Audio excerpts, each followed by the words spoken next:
السلام عليكم ورحمة الله وبركاته يا شباب.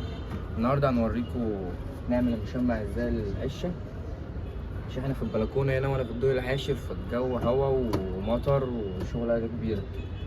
فهنقول لكم ازاي عملناها وهتشوفوا كل حاجة معانا. بس قبل ما نوريكم احنا عملناها ازاي، يا ريت تحطوا لنا لايك عشان الفيديو ينتشر للناس وعدد كبير من الناس يشوفوا، واشترك في القناة لو انت ما اشتركتش عشان في مسابقات جاية بأمر الله. يلا استأذنكم بقى تسيبوني اخد حبة حسنات ونسمعوا الآية دي مع بعض. الذين صبروا على ربهم يتوكلون. الذين صبروا على ربهم يتوكلون. وكأين من دابة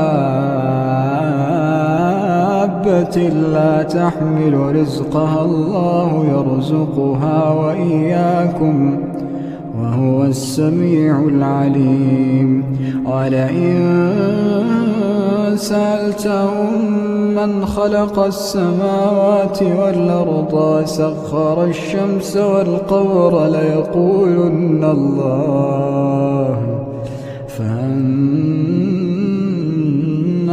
يؤفكون. الله يبسط الرزق لمن يشاء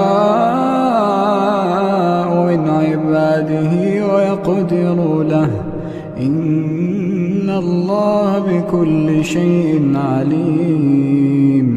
ولئن سألتهم من نزل من السماء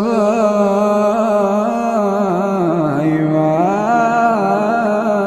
فأحيا به الأرض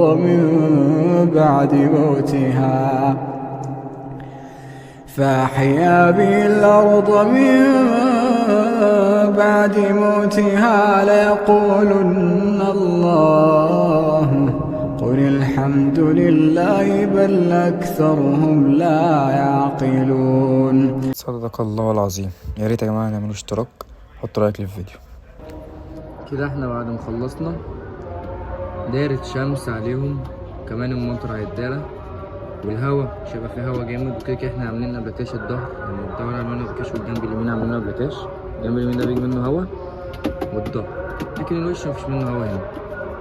طبعا في ستاره هتتركب، يعني احنا هنركبه ستاره، يعني دي ستاره اهي، وفي الجزء التاني بتاعها اهو هيتركب بقى. من اللي هركبه واحد ستاره وراهم كمان، كده هما هيبقوا في التمام يعني.